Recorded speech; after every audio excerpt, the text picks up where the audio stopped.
Gus Ahmad Baha atallahu baqa'ak, mungkin panjang umur Gus. Kita semua kepingin sekali suatu saat kita punya Rois Am bin Kiai Nur Salim, namanya Gus Baha. Amin Allahumma amin. Syukur para rawuh kita nggak ada Gus Baha niku, alim tenanan, ora jaim tenanan, mriki balik membaure yo tenanan. Muga-muga umure dawa lah. Ceramah agama atau Mau'izatul Hasanah dalam hal ini akan disampaikan oleh Al-Mukarram Al-Alim Al-Faqih Kiai Haji Ahmad Bahauddin Nur Salim, atau lebih kita kenal dengan Gus Baha. Beliau adalah Rais Suriah PBNU. Beliau dari Sarang, Jawa Tengah. Dumateng Al-Mukarram Al-Alim Al-Faqih Kiai Haji Ahmad Bahauddin Nur Salim wekdal kawula sumanggaaken.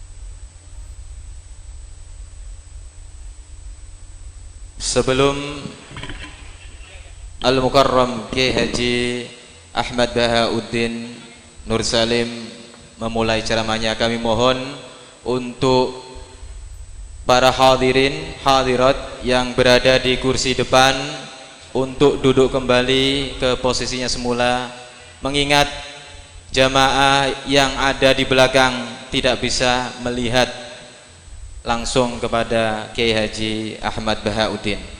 Sekali lagi kami mohon untuk bisa duduk dengan tenang di kursinya masing-masing. Terima kasih.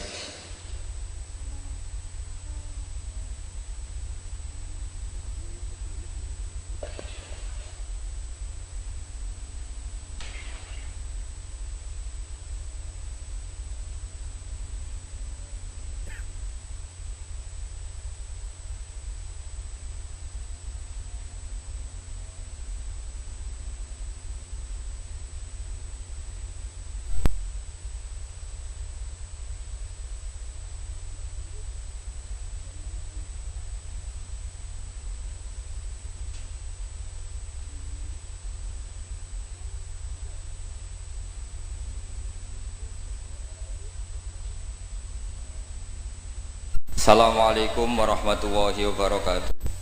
Bismillahirrahmanirrahim. Tabarakalladzi nazzalal furqana ala 'abdihi liyakuna lil 'alamin nadhira. Allahumma shalli wa sallim ala sayyidina maulana Muhammadin wa ala alihi wa sahbihi asmain. Nama ba'du.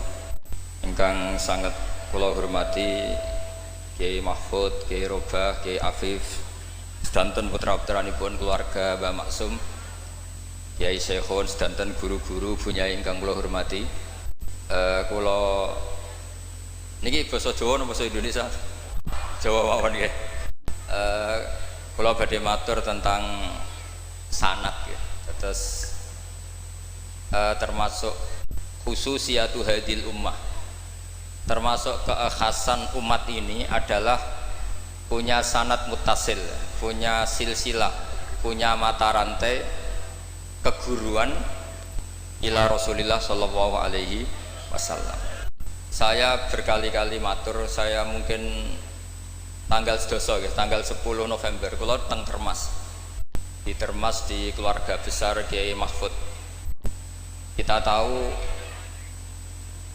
Mbah Maksum ini pernah ngaji sama Mbah Fakih Mas Kumambang, juga tadi kula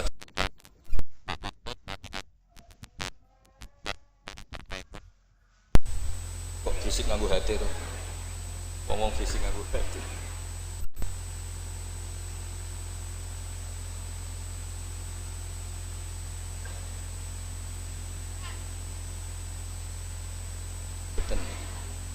Kalau terusakan ya, terus min isi hadil ummah atau termasuk khususiyatu hadil ummah adalah sanad keguruan.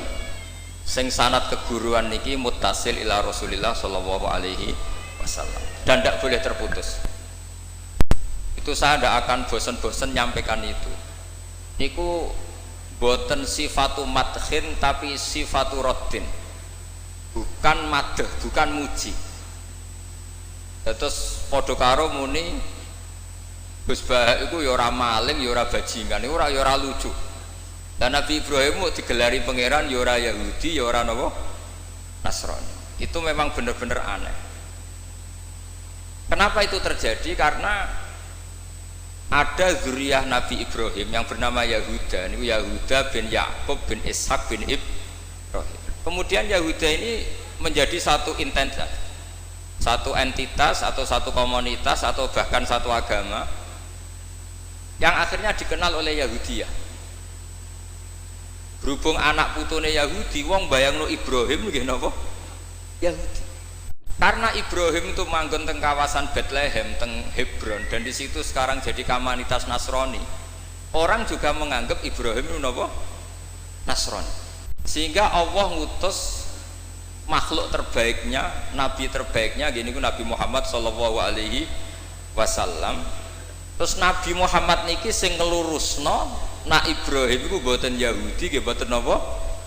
Nasrani. Dan Nabi Muhammad mati-matian berjuang membawa tauhid, dan tauhid itu diatasnamakan millata abikum Ibrahim. Terus niki mengke dados perhatian sesarengan. Artinya gini, orang yang sudah meninggal niku sudah nggak bisa apa-apa. Berarti ini monggo Pak Marzuki.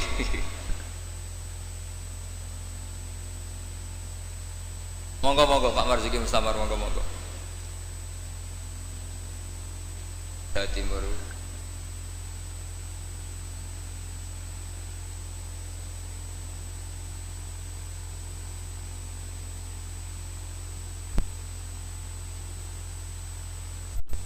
Pun kula terusaken nggih.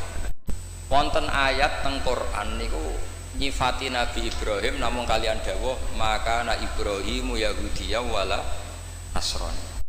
Terus Ibrahim niku gadah zuriyah namine Yahuda, niku Yahuda bin Yakub bin Ishak bin Ibrahim. Akhirnya ketika Yahudiyah ini jadi satu entitas niku saged agama, saged marga, saged nama kerajaan. Iku orang mengira Ibrahim itu Yahudi karena entitas setelah Yahuda itu mengidentitaskan Ibrahim atau menstatuskan sebagai apa? Yahudi. Nasrani juga sama karena kebetulan agama Nasrani lahir di Yerusalem, di kawasan Hebron, di Bethlehem. Kemudian orang menstatuskan Ibrahim itu ya Nasrani. Karena mayit ini orang yang sudah tidak berkutik. Sehingga kalau dzurriyyahnya mayit ini menjadi pilihan tertentu, memilih pilihan tertentu, maka akan menstatuskan mbah-mbahnya. Sehingga saya berkali-kali bilang sebetulnya adat di Jawa itu salah. Anak numpang keramat mbahe, keramat gandul itu salah. Sebetulnya kalau dalam tradisi leluhur Arab itu dibalik. Kama tasyarrafa bi Muhammadin adnanu. Jadi status mbah-mbah kamu itu ikut status kamu.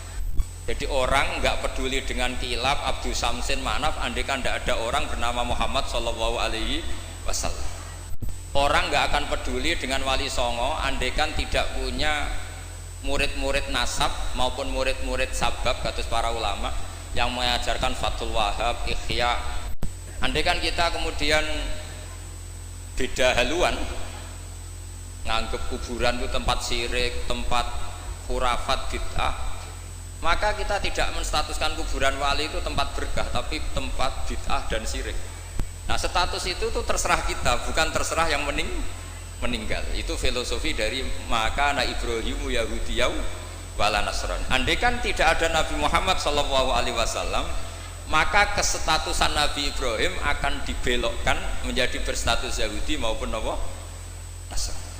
Maka kalau mau matur min isi hadil ummah adalah as-sanadul muttasil ila Rasulillah sallallahu alaihi wasallam.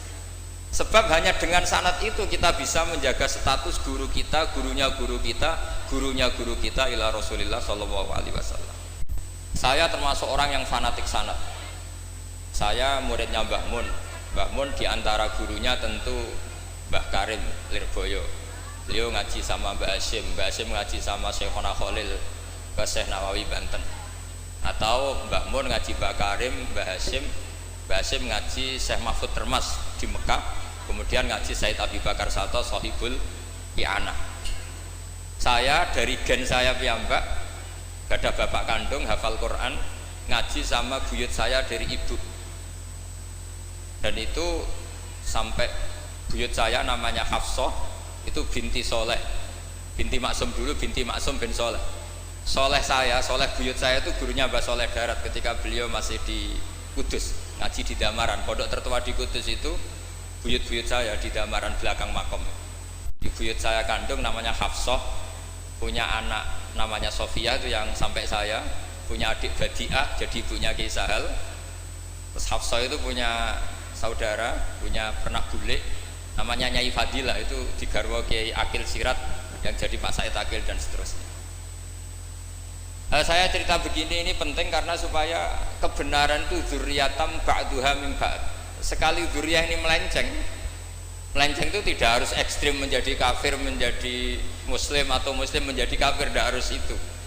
Misalnya dari Sunni menjadi Wahabi atau Sunni menjadi Syiah, atau Sunni seneng ngaji menjadi Sunni tidak seneng ngaji, itu juga sudah parah. Atau kiai yang dulu kagum anaknya bisa baca Ihya, kemudian kiainya kagum kalau anaknya punya Alfat, itu juga melenceng sama. Dari kiai yang bangga anaknya tawakal menjadi bangga kalau anaknya pegawai BUMN, itu juga melenceng. Jadi melenceng itu macam-macam, tidak harus ekstrim. Tapi efek dari melenceng itu adalah menstatuskan orang sing hanifah muslimah, yaitu Nabi Ibrahim, menjadi Yahudian atau Nasronian. Jadi kira-kira kalau ada muridnya Mbah Mun kok kedonyan, sebetulnya mental kapitalistiknya itu dia mungkin nyifati Mbah Mun bahasa halu, enak kiai gede, tamune akeh, duwe akeh, mesti seperti itu. Tapi kalau saya atau yang sejenis saya, enak duwe kiai Mbah Mun. Saya pernah khatam wahab dengan Mbah Mun, khatam mahali sama Mbah Mun, jampul jamek sama Mbah Mun. Nak moco enak, nak nerangno enak. Sampai kata ada kiai Madura itu nak moco kitab rapati iso. Tak tanya, teman saya, yang kiai ini teman saya, bukan semua kiai Madura yang teman saya. Kenapa kamu tidak bisa baca kitab? Yang kitab enak dibaca milik Mbah Mun, yang milik saya tidak enak katanya. Sehingga dia punya cita-cita mau beli kitabnya Mbah Mun. Jadi dia tidak menyalahkan otaknya, tapi menyalahkan kitabnya. Setelah saya alim, saya sering baca kitab, katanya dia, kitab jenengan tak beli 10 juta Gus, asal saya bisa baca kayak jenengan katanya. Khawatir saya masalah sanad itu, saya ulang lagi masalah sanad. Saya punya kitab banyak karangannya Mbah Hasyim Asy'ari, karena saya punya tulisan banyak tentang Mbah Hasyim, mungkin bahkan yang belum didokumen oleh keluarganya, karena Mbah Hasyim dulu teman akrab buyut saya, namanya Raden Fauzan.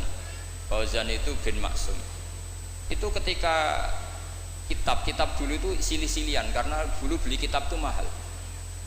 Dulu buyut saya itu, buyut saya dari ibu itu dibelikan kitab, buyut saya dari bapak itu belikan ithaf, itu sampai jual sapi, saking mahalnya kitab. Sehingga saya masih ingat Mbah Sahal itu kalau belajar di geladak saya, itu tafsir Bedawi itu ada tulisannya Mbah Mukhid, ada tulisannya Ki Zubaidi, terakhir dipakai Kiai Sahal Mahfud. Jadi satu kitab dipakai sekian apa? Generasi, saking susahnya apa? Kitab. Terus dulu orang belajar itu ya serius. Korok tu alas syekh. Jadi dulu itu murid baca di depan kiai, kemudian dibenarkan atau disalahkan. Sekarang enggak. Kiainya baca, muridnya ngantuk omongan sendiri, terus dengan bangganya merasa saya ini muridnya Mbah Mun, muridnya Gus Baha. Itu innalillahi wa inna ilaihi raji'un. Sebenarnya enggak benar seperti itu. Karena dia sebetulnya tidak mustakil. Kecelakaannya lagi, metode pelatihan bahasa Inggris, bahasa asing itu pakai metodenya ulama dulu. Orang kalau kursus Inggris itu dilatih disuruh ngomong sampai aksennya Inggris, konversasinya gaya Inggris, sehingga mereka pinter. Itu metode kita. Dulu nggak ada guru bacakan murid, itu udah ada murid bacakan guru. Makanya kenangannya Imam Syafi'i, qara'tu ala Malik al-Muwatta, saya membaca Muwatta di depan Imam Malik. Sehingga murid pinter apa goblok ini gurunya tahu. Nanti kalau bacanya bener terus disahkan jadi kiai. Karena terus rokokan ambil omong-omongan tetap jadi kiai. Padahal kiainya saja gak tahu dia pinter, enggak aja gak tahu. Nah ini termasuk sanad yang mungkotek. Makanya saya ini nyesal senyesal-nyesalnya. Di tradisi pesantren sekarang ngaji sorogan itu jarang. Saya alhamdulillah sampai sekarang masih ada beberapa santri yang ngaji sorogan mahali sama saya, termasuk beberapa Gus Sarang masih sorogan sama saya. Karena Mbah Mun tuh gak mau ngasih sanad kecuali sorogan. Jadi dulu saya ngaji sama Mbah Mun, cucu kandungnya Mbah Mun mau sanad mahali gak langsung Mbah Mun, harus lewat saya karena Mbah Mun sudah tidak sorogan mahali karena sudah sepuh. Nah pentingnya sorogan itu orang mustakil, murid ini mustakil, bacanya apa ini mustakil. Jangan sampai ngalami misalnya ada murid tanya, Gus, walam tarjiman itu maknanya apa? Saya yang kecelok orang alim saja gak tahu maknanya lam tarjiman.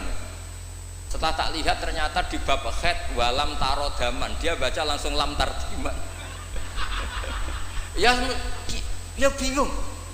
Kok saya sampai apa? Madatul kalimah dari apa? Mustaknya apa? Soroknya? Akhirnya saya coba kitabnya tak lihat. Ternyata walam tarodaman dia bacanya langsung lam tarjiman. Itu banyak sekali. Nah makanya saya mohonlah di dukun ini orang-orang yang alim atau ustadz alim itu harus tetap ada tradisi ngaji sorogan, terutama bagi khiyaru ahli, orang-orang pilihan. Dulu sahabat ngaji Rasulullah Quran itu ya sahabat yang baca. Dulu saya ngaji Quran, setor Quran min awali hatta akhiri ya saya yang baca.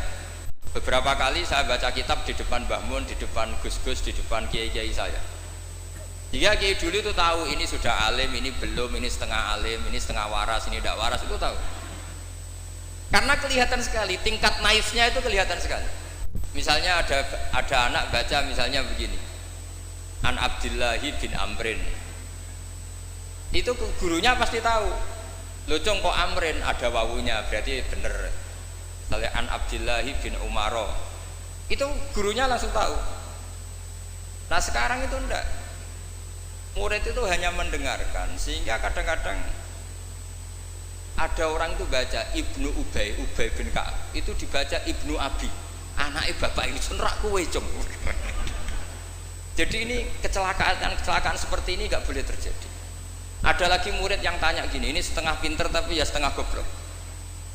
Saya pernah sorogan fikih ditanya, tidak boleh nekai zaujatul ab.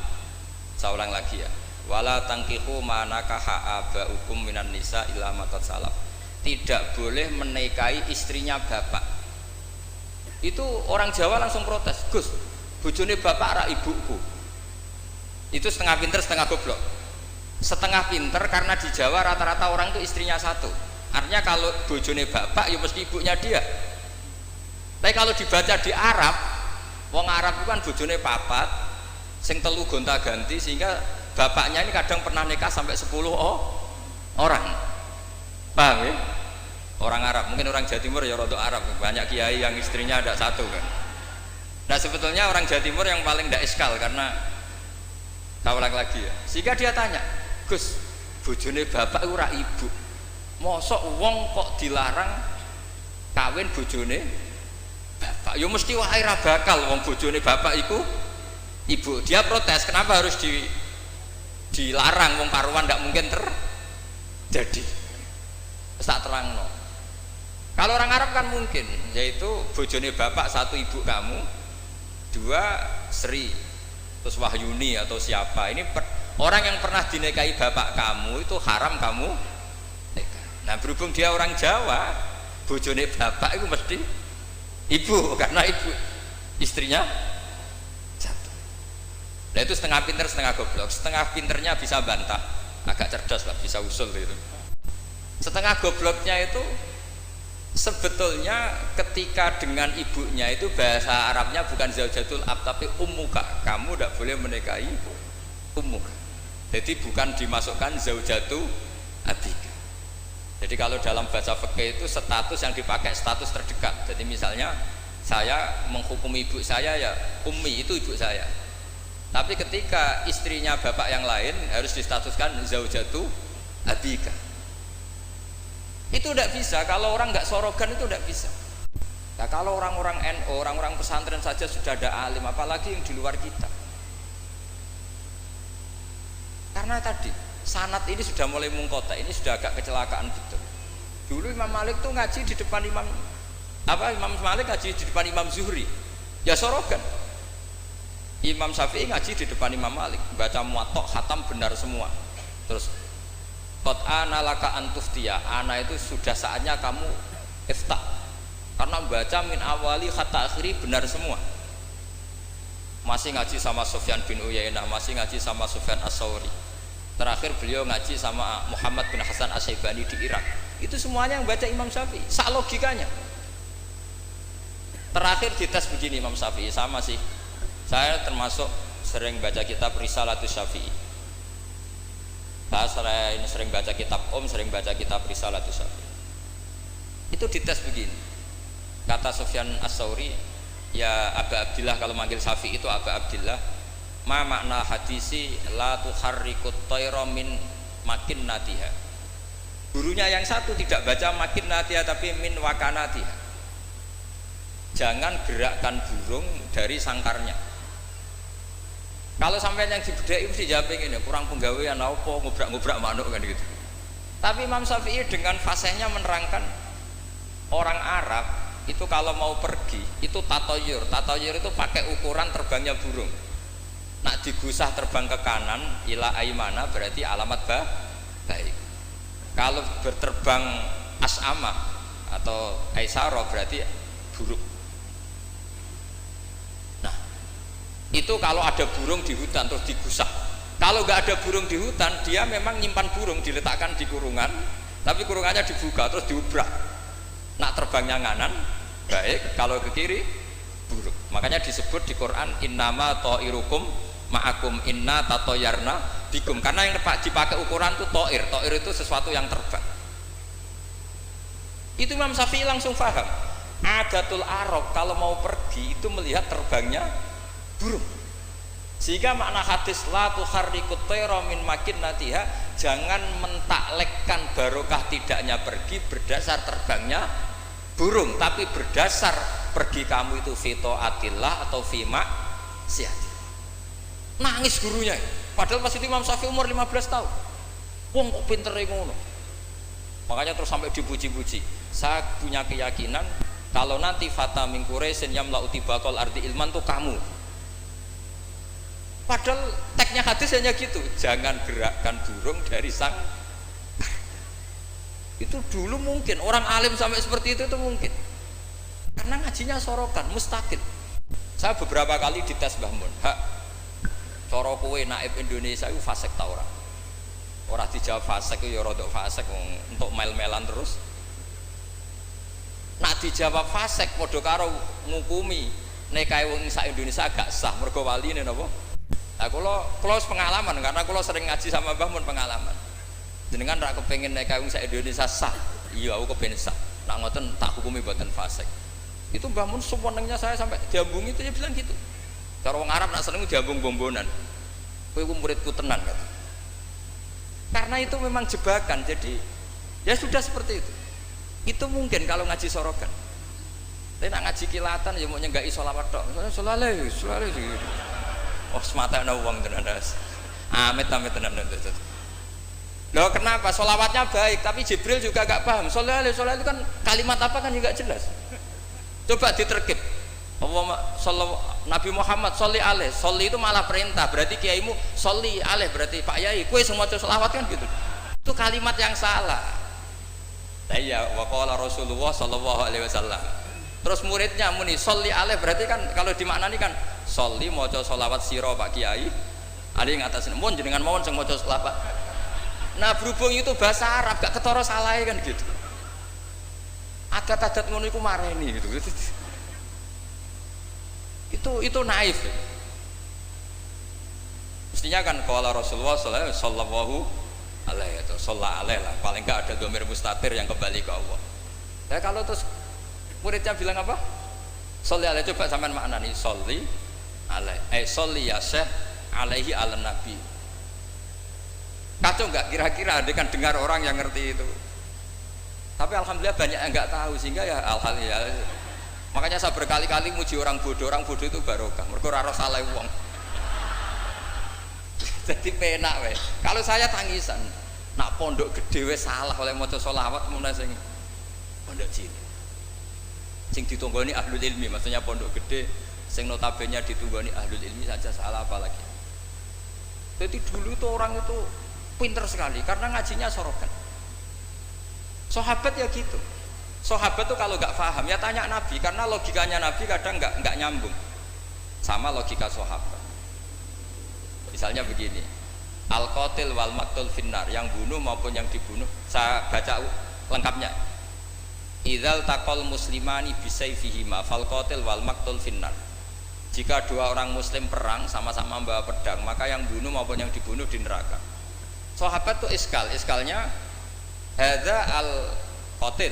Oke lah kalau qatil finnar, kalau pembunuh di neraka normal ya Rasul. Fama balul maqtul. Lalu dosanya yang terbunuh apa? Wong dia korban, dia maktul, dia dibunuh. Jawabannya Nabi, innahu kana harison ala qatli sahibi. Dia sebut maktul, oke, dia maktul, tapi mentalnya qatil. Artinya gini, yang terbunuh itu mentalnya qatil apa maktul? Qatil, karena dia saat tempur tentu inginnya membunuh. Artinya maktul itu status fakta, tapi status mentalnya qatil. Itu hebatnya Rasulullah. Ya ketika ada orang sama-sama bawa pedang duel, itu mentalnya semuanya qatil. Cuma yang satu nasibnya maktul. Nah, maktul ini status nasib apa status niat? Status nasib, niatnya dia tetap qatil sebagai pembunuh. Jadi segampang itu Rasulullah menjelaskan, karena tadi ada sorogan. Jika Nabi setiap ngaji sama sahabat, aro'aitakum hadhi, aro'aita kadza, aro'aitukum kadza. Nah, ini terakhir, qadiyah saya terakhir tak terangkan. Nah, sehingga Quran ini kembali ke sesuatu yang saya tekuni. Sehingga Quran itu mengajak orang itu berdialek, dan sering ada kata aruni, kul aro'aitum. Kenapa demikian? Karena nggak boleh orang itu menerima ilmu itu karena dicekoki guru. Dia harus bisa berpikir sendiri. Jika Allah kalau ngendikan, nggak apa-apa selain saya sebagai Tuhan, nggak apa-apa kata Allah. Kamu bilang Yesus Tuhan nggak apa-apa, Fir'aun Tuhan nggak apa-apa. Tapi kata Allah, aruni madza khalaqu minal ardi. Tapi tolong tunjukkan ke saya prestasinya Fir'aun apa? Apa ketika saya bikin langit dia ikut menciptakan langit? Apa ketika saya bikin bumi dia ikut menciptakan bumi? Aruni madza khalaqu minal ardi am lahum syirkun fis sama. Jika orang terus mikir, kalau Fir'aun Tuhan, Yesus Tuhan, atau siapa saja yang selain Allah dianggap Tuhan, lahirnya di mana? Oh, Yesus lahir di bumi. Bagaimana mungkin lahirnya di bumi tahu-tahu menuhani bumi? Fir'aun ketika merasa Tuhan, Musa ditanya, Tuhan kamu siapa? Rabbus samawati wal ardi, yang nuhani langit dan bumi. Terus kata Fir'aun, ya Haman ibnili sorhal la ali abluhul asbab. Sudah, saya mau bikin piramida, mau lihat Tuhannya Musa. Terus soal di bumi kata Fir'aun, ma'alim tulakum min ilahin wiri. Saya jalan-jalan kemana-mana, setahu saya yang dituhankan saya, kata Fir'aun. Nabi Musa ganti argumentasi, bilang Rabbukum wa rabbu abaikumul awwalin, yang nuhani nenek moyang kamu. Itu semua hadirin langsung sadar, iki nak Fir'aun pangeran, buyute radi pangeran, kan pangerannya datang terlambat. Kan Fir'aun punya bin. Wong Fir'aun itu nama gelar kayak Hamengkubuwono. Fir'aun 1, Fir'aun 2, Fir'aun 3, Fir'aun kan begitu. Makanya zaman Nabi Yusuf itu rajanya juga namanya sudah Fir'aun. Zaman Nabi Musa juga Fir'aun, karena itu gelar. Artinya begini, kalau Fir'aun itu Tuhan, berarti mbah-mbahnya tanpa Tuhan, karena Tuhannya datang terlambat. Itu dilatih. Sehingga Quran itu sering ngendikan aruni, aro'aitum, aro'aitum, itu diulang-ulang. Nah, ngaji sorogan itu pentingnya ya seperti itu. Santri akan tahu ini bacanya ya jibu apa ya jubu. Kalau di hadis al Islam ya jubu ma qablah, mergo maknane yaktok. Jadi ketika ada seorang sahabat lama sekali kafir dulu, ketika Islam dia ngeluh, ya Rasulullah setelah saya Islam apa dosa saya zaman jahiliyah diampuni. Terus Nabi ngendikan al-Islamu yajubbu ma qablah. Itu bacanya bukan yajibu tapi apa? Yajubbu yaqta'u. Nah kalau pas ini kamu baca yajibu kan, al-Islamu te Islam yajibu, pusing kamu. Itu kalau nggak sorokan nggak bisa. Jadi saya mohonlah sanad ini nggak boleh hilang, karena yang punya khazanah kealiman itu kita itu maksudnya pesantren. Kalau kita saja tidak alim, apalagi di luaran kita. Ini bukan urusan suudzon atau menstigmasi, enggak. Yang menyediakan itu kita, di luar kita malah pakai terjemah, pakai paling KHI lah, kompilasi hukum Islam. Yang masih pakai teks Ihya Fathul Wahab itu kita. Karena Fathul Wahab Ihya dikerdusi nganti sawangan. Ya ini dhewe maca terjemahan. Ngaji ini nganggo laptop amen ngincang-ngincang perkara ndelok terjemahan. Sinalillah wa inna ilaihi raji'un. Itu bukan apa-apa, sebenarnya orang ndak alim itu ndak apa-apa, ndak dosa. Tapi kan masalahnya sing ra alim ta yo gayane kok wong alim. Itu semani masalah kan itu. Kon ngaku bodoh kan yo ora gelem kan. Dulu itu ndak seperti itu. Sehingga Nabi Ismail misalnya, Nabi Ibrahim itu nabi. Nabi itu diperintah Allah mesti benarnya. Inni arafil manami anni atfahuka. Saya bermimpi, mimpi anbiya adalah wahyu, bahwa saya disuruh nyembelih kamu. Apa kata Nabi Ibrahim? Fangdur madza tara. Lalu menurut pendapat kamu gimana? Karena mulai dulu enggak, jadi tradisi di kampus dua arah, mahasiswa disuruh mikir, disuruh cerdas. Itu dulu kita sebelum ada kampus itu para nabi sudah punya tradisi murid itu mustaqil bil fikr. Murid bisa mikir sendiri. Fangdur madza tara. Menurut pendapat kamu gimana Ismail?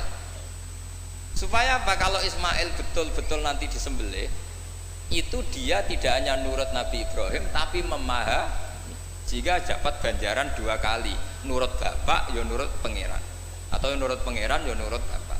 Fangdur madza tara qala ya abatif almatu. Jadi tidak mentang-mentang Ismail aku dikongkon pangeran nyembelih kowe, ayo nang tak sembelih, kau oleh bantah nurut. Tidak ada seperti itu. Itu lagi-lagi yang ada itu di ngaji sorogan.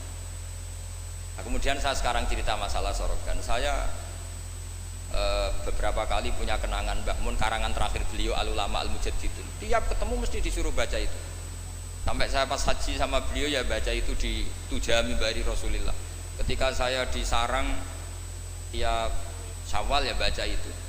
Sampai kitab itu untuk murid-muridnya identik dengan saya, karena saya sering, bahkan di kitab saya paling banyak oret-oretan tulisan tangannya Mbah Mun, karena beliau tahu kalau saya menekuni kitab itu, tinggal beliau senang sekali. Termasuk begini pertanyaan saya, menurut Imam Syafi'i zakat zuhur itu kan hanya yang muqtad, kayak makanan pokok lah, kira-kira kayak padi kalau di Indonesia. Tapi Mbah Mun dulu itu sering guyon gini, petani itu saake wis macul terus gegere kaya akik wajib zakat. Petani cengkeh kakao sugih-sugih ra wajib zakat, mergo sing ditandur mboten apa muqtad atau tidak kut. Pekeh ngono iku terus piye kaya gak adil. Bangun tuh hanya guyon-guyon gitu, mulai guyon petani kaya gegere kaya akik kaya apa gitu. Terus suatu ketika tanya saya, cara kowe wajib gak? Ya najiran muni wajib, kula muni wajib, nak boten nggih boten, wong kula murid temen. Terus jare Pak Mun, ora iso kowe kudu melok nak muni wajib ya kowe dhewe aja ngelok-ngelokno aku. Dulu saya iskal saya itu ini piye kok gak tanggung jawab atas saya gitu. Dan di kitab itu ditutup dengan kalimat fa'ala man huwal qudwah li hadhil ummah ay yuftiya bima huwal aslah li hadhil ummah. Jadi orang menjadi panutan umat harus berfatwa sesuai al-aslah lihadil ummah. Saya masih tanya lagi, al-qudwah lihadil ummah itu jenengan? Iya ya aku, tapi kayak kudu mikir dewe. Terus tak tanya lagi, mahwal aslah lihadil ummah itu wajib napa boten? Kakao cengkeh ini sido wajib zakat napa boten? Yo karek kue. Nah dulu saya iskal, sampai malam mau haji itu saya masih ditimbalin, masih diskusi kitab itu.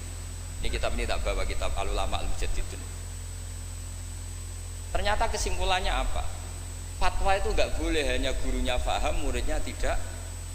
Akhirnya saya tanya gini, ya Syekhona, ketika seseorang itu Syafi'i dan dia seorang mufassir, hal yataqayyadu bi madhabi imami amlah. Misalnya gini kan dalilnya Yusuf Qardawi yang ngutip Ibnu Katsir kan semua tanaman wajib zakat termasuk kakao, cengkeh, apa saja termasuk khodrowat, fawakih, asmar, simar semuanya wajib zakat. Dalilnya adalah mimma akhrajna lakum minal ard. Ma itu umum, apa saja.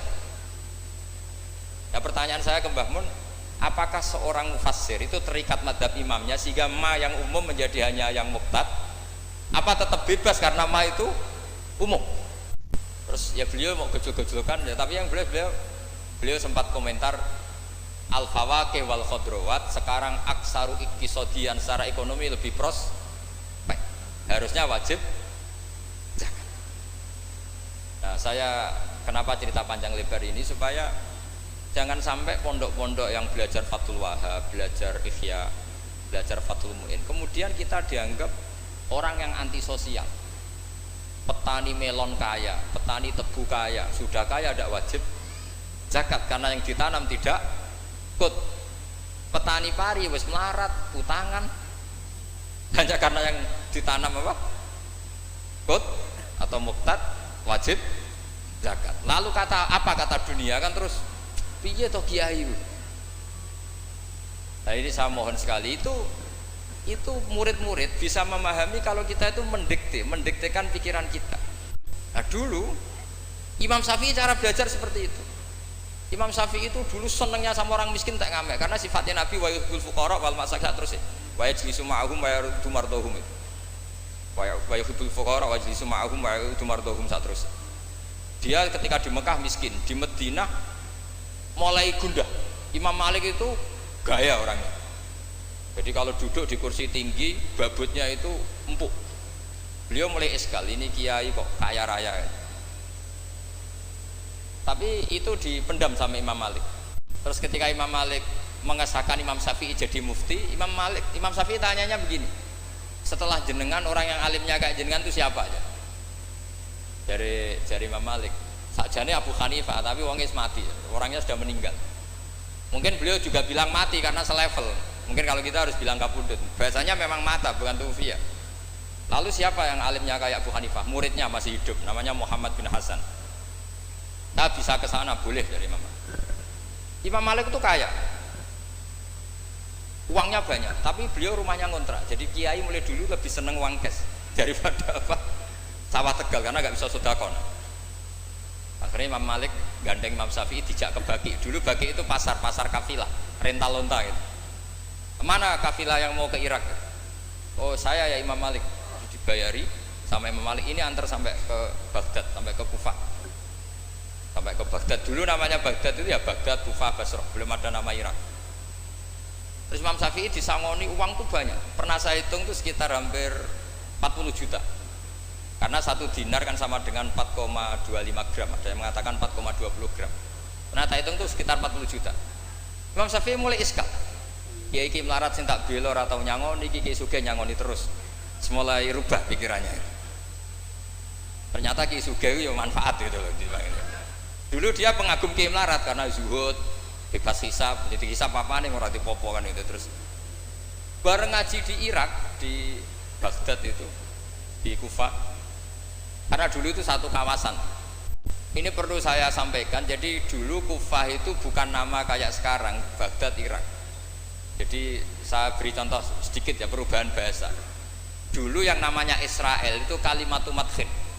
Karena Israel maknanya hamba Allah. Sehingga ada ayat wa anni faddaltukum alal alamin Bani Israel. Sekarang enggak. Israel sekarang itu nama nation, sebuah negara. Di situ ada Zionis, ada turunan Eropa, turunan Amerika yang jahatnya minta ampun sama Palestina. Sehingga Israel yang ini bukan wa anni faddaltukum alal alamin. Jadi itu perubahan bahasa. Dulu yang namanya makruh itu faqal haram. Itu yang disebut Allah walakinna wa habbaba ilaikumul iman wa zayyanahu fi qulubikum wa karraha ilaikumul kufra wal fusuqa wal isyan. Jadi kalau dulu Imam Syafi'i ngendikan akrahu kadza, maknanya uharrimu kadza asyaddat tahrim. Karena akrahu maknanya itu faqal haram. Tapi sekarang di definisi fikih makruh itu dunal haram, kayak rokok itu namanya makruh. Jadi kalau bahasa dulu kamu maknani sekarang, kafir itu makruh kalau bahasa dulu. Piye hukumnya kafir? Makruh. Hukumnya syirik? Makruh. Karena maknanya makruh itu dibenci. Tapi tahu-tahu ada istilah modern, makruh itu dunal haram, sesuatu di bawah haram namanya apa? Itu kamu nggak boleh terjebak bahasa itu. Dulu namanya Kufah itu satu entitas. Sehingga Ibnu Abbas pernah nasihati Said Husain, al-Kufah la tafi. Wong Kufah itu ora tau jujur. Karbala juga gitu, dulu satu entitas. Makanya Said Husain ngintikan ini daerah mana? Karbala, ini Karobun wa Balaun. Nah, sekarang terus jadi satu nama. Dulu Mesir itu gubernuran dipimpin Sayyidina Umar dari Medina. Mesir itu provinsi, Syria juga apa? Provinsi, semuanya provinsi. Sekarang jadi negara. Saya teruskan. Ketika ngaji di Muhammad bin Hasan As-Syaibani itu pas beliau di ruang tamu itu ngitung lantaan emas. Jadi emas itu lantaan buahnya. Dari satu peti dipindah ke peti lain. Terus sekarang mungkin kiai ngitung dolar. Dolarnya banyak. Jadi kesunatan kiai kalau ngitung uang itu menurut saya di ruang tamu. Kalau ada santrinya. Ben santri ini ra kepikiran nyalami template. Gara-gara kiai ini duwe akeh mbok melarat itu udah tak kepikiran santri ini nyangoni kan. Itu Muhammad bin Hasan As-Syaibani kalau ngitung uang itu di ruang tamu banyak lagi emas lantaan. Imam Syafi'i tambah iskal, ini kiai kok malah Imam Malik wis tak anggap keduanya ini malah parah.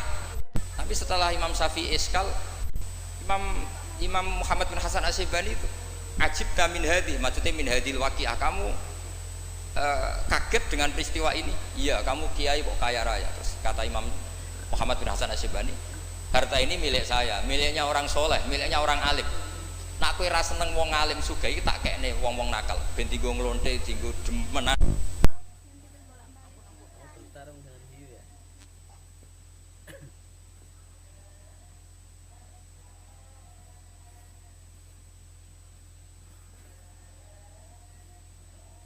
Islam kuat beli kuda kok beli khimar haram. Mergo al-Islam ya lu wala jelas. Jadi kira-kira kalau sekarang orang Islam kuat beli Innova kok numpak beli carry butut itu haram karena dzillah, itu kehinaan.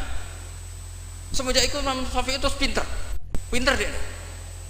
Iya, nak kiai tak haramno sugih, terus sing sugih wong fasik yo repot dunya. Kiai tak haramno jabat, sing jabat wong fasik, amen perda nglindungi tempat-tempat mak, iku yo terus repot. Nah sanad itu sampai Imam Ghazali. Termasuk yang tak baca kak saya ketika bela bangun al-intisor lima dari bisaihina itu saya bela diantara adalah ulama harus punya pangkat supaya otoritas itu dimiliki orang soleh. Terus wa amal izu wal jafa bihi ma yadfaul insan anafsi adil terusnya. Ada yang baca fabihi, kalau fabihi udah miripnya mufrad. Semenjak itu kakak saya pernah wakil bupati, Eropa pernah bupati, Gus Yasin putra Mbah Mun wakil gubernur. Itu panjang, sanad pemikiran seperti itu tuh panjang. Kalau kiai tidak boleh jabat, ya biar yang jabat orang fasik. Nanti perdanya menguntungkan ahlul fiqih dan seterusnya dan seterusnya. Dan itu ulama dulu bisa menerangkan dan memahamkan pada murid-muridnya karena ngajinya soro. Sekarang enggak ngaji ya kayak seperti ini. Makanya saya diundang itu termasuk kiai paling sulit diundang. Wis masyhur. Andai kan kiai Roba tidak datang ke saya sendiri, mungkin saya tidak datang. Wis tenan yakin sekarang datang. Saya itu hanya mau datang ke pernah sepuh. Ternyata pernah sepuh ya banyak, jadi wah mata nopang itu. Nanti itu ke kiai siapa itu? Kiai Jamal itu kan iparnya Basal itu sepupunya Mbah saya. Mbah Jamal itu abahnya Gus Rosinda. Saya tiap bulan kan ngajar di pondoknya Mbah Sahal karena memang sepupunya Mbah saya. Kemarin di Termas, jadi pernah sepuh ternyata banyak. Makanya ini yang nom-nom itu haram undang saya, ini sudah tak maklumatkan. Karena logikanya jelas lah, aturan santri itu hormat mbek sing sepuh.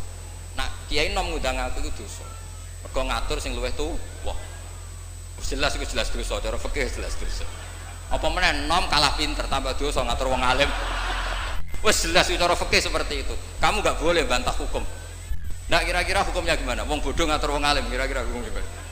Kira-kira dosa ndak? Dosa, yakin dosa. Jadi sanad ilmu itu terjaga sampai seperti itu, ada dialek. Akhirnya Imam Ghazali menulis di kitab tentang syukur, juga di kitab masalah salatin. Jangan kira Nabi setelah jabat, yaitu menguasai Mekah dan Medina, itu pahalanya kalah ketika Nabi yu'dha wa yudrok, ketika Nabi disakiti. Kenapa begitu? Nabi ketika disakiti, diusir di Mekah, ganjarannya Nabi tetap hanya sabar tok. Oke, sabar itu mendapat pahala. Tapi ketika Nabi kuasa, maka ganjarannya Nabi bukan lagi sabar, tapi mengatur Mekah supaya la yatufu bil bait uryanun wala kadza wa kadza. Ka'bah harus steril dari berhala. Ka'bah enggak boleh ada orang telanjang toa. Artinya apa? Dengan Nabi berkuasa bisa menertibkan aturan yang menguntungkan syariat. Artinya apa? Ya sudah seperti itu. Semenjak itu terus Imam Syafi'i, wah nak ngono wong Islam ora oleh kalah. Ya terus keterusan tadi di fatwa-fatwa fikih apa? Syafi'i. Nah, semenjak itu terus mungkin Kiai Jabat dulu Mbah Hasyim punya putra Gus Wahid di Menteri apa? Agama. Karena menjaga madzhab ahli sunnah apa? Wal jamaah. Kalau menterinya tidak ahli sunnah kita juga repot. Coba misalnya ada pelaturan menteri, ziarah kubur itu bid'ah, dalilnya ini. Terus disosialisasikan ke semua khotib. Pusing zaman kan? Jadi kalau yang jadi menteri kelompok kita sendiri kan ya sudah dianjurkan biar ingat mati. Tapi kalau yang maklar ziarah ya dianjurkan supaya dapat selisih, ya macam-macam lah. Kalau niatnya orang semacam-macam lah. Tapi yang jelas itu efek dari kebijakan ini luar biasa. Jika semenjak itu Imam Syafi'i ngarang bolehnya orang soleh kaya, bolehnya orang soleh jahat. Jadi itu panjang dialek itu. Dan dialek yang panjang ini muridnya tetap paham karena lewat tadi pemahaman yang benar, sorogan tadi. Itu istilahnya Nabi Ibrahim, fangdur madza tar. Nah, ini mulai hilang, makanya saya mengutarakan sesuatu yang mulai hilang. Cobalah dihidup-hidupkan lagi. Untuk anak-anak kiai cobalah tetap sorogan. Saya alhamdulillah dulu menangi sorogan. Sekarang beberapa gus ya masih ada yang sorogan sama saya, sama guru-guru yang lain di beberapa pondok ya masih. Itu harus diteruskan. Karena itu sanad muttasil ila Rasulillah sallallahu alaihi wasallam. Masyhur itu. Ketika Abdullah bin Mas'ud mau ngaji sama Nabi, "Iqra alaiyal Qur'an," kata Rasulullah. "Aqra'u wa alaika unzil." Mosok kula sing maos Nabi, kan Quran diturunke ning jenengan. "Inni uhibbu an asma'ahu min ghairi." Aku seneng nak sing maca wong liya. So, Abdullah bin Mas'ud mulai baca surat Nisa. Baca sampai ayat fa kaifa idza ji'na min kulli ummatin bisyahidi wa ji'na bika ala haula'i syahida fa idzan ainahu tadrifan. Terus Nabi nangis. Tapi intinya itu ada sanad bahwa murid yang baca. Nggih ngoten mawon. Assalamualaikum warahmatullahi wabarakatuh.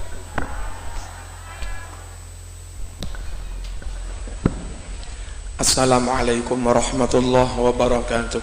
Bismillahirrahmanirrahim. Alhamdulillahi wahdah. Wassalatu wassalamu ala sayyidina Muhammad la nabiyya wa la rasula ba'dah. Amma ba'd. Ikhwati wa akhwati fil Islam, ittaqullah haqqa tuqatih wa la tamutunna illa wa antum muslimun. Gus Ahmad Baha atallallahu baqa'ak. Mungkin panjang umur Gus. Kita semua kepingin sekali suatu saat kita punya Rois Am bin Kiai Nur Salim, namanya Gus Baha. Amin Allahumma amin. Mbah Yai Mahfud mungkin sehat, Mbah Yai Afif, Mbah Yai Robah, seluruh zuriyah dari Mbah Maksum, mata'an Allah bituli hayatihim wa nafa'ana bi'ulumihim wa afadu alaina min barakatihim. Hadratil afadil, para masyayikh, hadirin hadirat, yang Malang niku menawi Gus Baha ugi kepingin selamat kados tiang Sarang, kados tiang Rembang, syaratnya selamat kedah wonten sanad Gus. Nah, milo menawi tanggal 13 Juni jenengan boten rawuh, berarti tego mentolo wong Malang gak selamat. Niki mboten wong isor ngatur wong dhuwur, mboten santri ngatur kiai, mboten. Santri pengen tabarukan kalih kiai. Mugi-mugi tanggal 13 Juni saged rawuh dateng Malang dalem sampun matur Kang Mas panjenengan. Mugi-mugi panjenengan manut kalih Kang Mas. Hadirin rahimakumullah. Ingkang dipun dawuhaken Gus Baha kala leres, calon kiai yang memang dikader untuk melanjutkan ulama harus sorokan dalam hal apapun, mulai Quran sedoyo kedah sorokan. model nganjuk Mbah Zainuddin menika sekedar tashih Fatihah mawon niku sekitar setunggal wulan pokok sak wulan masih bener lek turun genep sak wulan ya mboten oleh pindah. Nah tapi kita saya para rawuh sing tiang awam yang memang kedapuk mboten dadi kiai, kedapuk dadi tiang awam, tukang dodolan teng pasar, dadi tentara, dadi polisi, senajan mboten iso nyanat kados sing diceritakne Gus Bahak, ampun khawatir nemen-nemen. Insyaallah yo enek hujahe kok. Tapi kangge kita sing kader napa niki? Calon tiang awam niki. Kanjeng Nabi kadang pidato khutbah. Mereka umat Islam ketika itu mendengar mboten sorokan. Wong sak masjid sorokan kabeh nggih. Nabi wektune telas orang. Tapi yang dikader memang harus sorokan. Santri mriki didhawuhi Kyai Maksum, nggih niku kabeh nrimo ilmu. Tapi satu dua kedah sorokan yang memang dikader niku. Terus kita niki senajan kaya ngono hebate nyanat, lamun kita mboten sempat sorokan, mboten sempat nyanat, insyaallah tetap sah. Tapi sah rodok didik saya ini. Mangke lek pun rawuh teng Malang saya mundak kathah. Allahumma shalli ala sayyidina Muhammad. Kula remen kalih Gus Bahak dan wa aqranihi wa man yumathiluhu. Niku keranten keilmuannya jelas. Terus dalam hal penampilan niku apa anane? Bloko suto. Angel para rawuh golek kiai sing berpenampilan apa anane. Kadang durung dadi Habib dandanane kaya habaib, wong Malang lek ngarani kemabib. Mboten Arab, gayane kaya Arab. Jadi ini malih mboten Arab tapi kemarab. Gus Bahak yang iso ngarang kitab mengke wicantenan kalih tanggi sugeng tindak sami wilujeng nggih Jawi murni. Padahal kemampuan Arab pol ngarang kitab Arab nggih saged. Nah sing rodok kemarab kemabib niku wau dijak ngomong tenan ra iso. Cara dikongkon nerusne nunan talil i'rabang ya ramuni ya. Oh ora muni. Tapi lek gayane Gus Bahak kalah. Serbane jos. Coba yo jos lek perlu minyak wangi sak liter sokne kabeh. Gayane Masya Allah ya khair, alhamdulillah ya khair, subhanallah ya khair. Mbah Mahfud mboten nate ngoten niku. Padahal hafid maca kitab nggih saged. Nggih lulusan Timur Tengahan. Mengke kepanggih kula Ustaz kemudi ngoten mau mboten minfen mboten nate. Nah niki penting para rawuh, abghadul ibad ilallah man kana thawbahu khairan min amalih an takuna thiyabuhu thiyabal anbiya wa amaluhu amalal jabbarin. Kawula sing paling disengiti kalih Gusti Allah niki kawula sing kelambine penampilane jos kayak nabi, kayak wali, kayak syekh, tapi kelakuannya kayak Fir'aun, kelakuannya kayak Abu Jahal, Jabbarin. Antakuna siabuhu siabal anbiya wa amaluhu amalal Jabbarin. Dan itu taghrir kadung diambungi tangannya kalih tiang awam, kadung wong awam podo sowan ya tabaroku nabi ngarep-ngarep angsal barokai, kadung didadekne panutan pol-polan. Lah tibake ngejak Jumatan yang Padang Masar ngono. Nih sak repotan biama.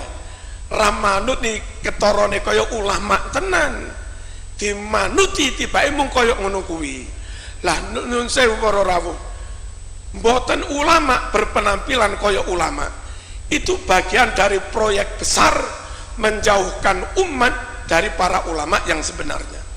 Apalagi ditambahi nyun sewu propaganda hitam sing Gus Bahak niku liberal lah macam-macam. malah kira-kira diarani radikal barang wong ora kober benek sing dhuwur niki barang. Allahumma shalli ala sayyidina Muhammad. Tirose Kanjeng Nabi sayati alumati zaman yafiru fihi nasu minal ulama wal fuqaha.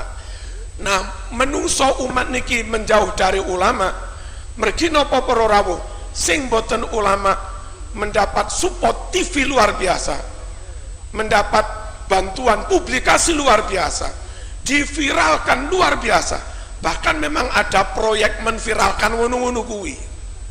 Napa niku jeneng proyek napa Gus niki? Nah, sing asli ngalim ngeten iki mboten nate diberi kesempatan tampil teng TV. Mengki lamun tampil pisan pindho diserang pol-polan, entek ngamek kurang golek. Sehingga akhirnya masyarakat awam niki luwih manut tengene tiyang sing mung ngetorokne penampilane padahal bukan ulama, dan pada akhirnya fasuilu fa'aftau bi ghairi ilmin fadallu wa adallu. Mila kados mbah-mbah mriki kula sumerep piyambak mboten nate masayikh mriki niku dandanan sing kemaram mboten nate. Nggih biasa ngeten iki biar nuwun sewu lebih bisa membaur. Lek membaur murid masyarakat niki nggak ada eskal, nggak ada petakonan, takon mboten sungkan.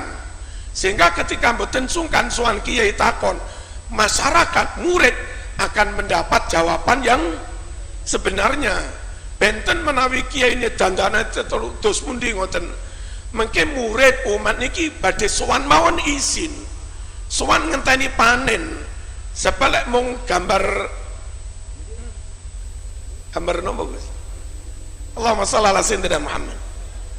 Nah, ketika ada jarak, ada fajwah ba'idah antara ulama kali murid, keranten dandanane dan yang lain-lain, masyarakat ini bisa jadi cari guru yang lain, takon kepada yang lain, yang akhirnya adallu, atau masyarakat meneng rawani takon, dan kedua-duanya bagian dari yafiru fihin nas minal ulama wal fuqaha. Allahumma shalli ala sayyidina Muhammad.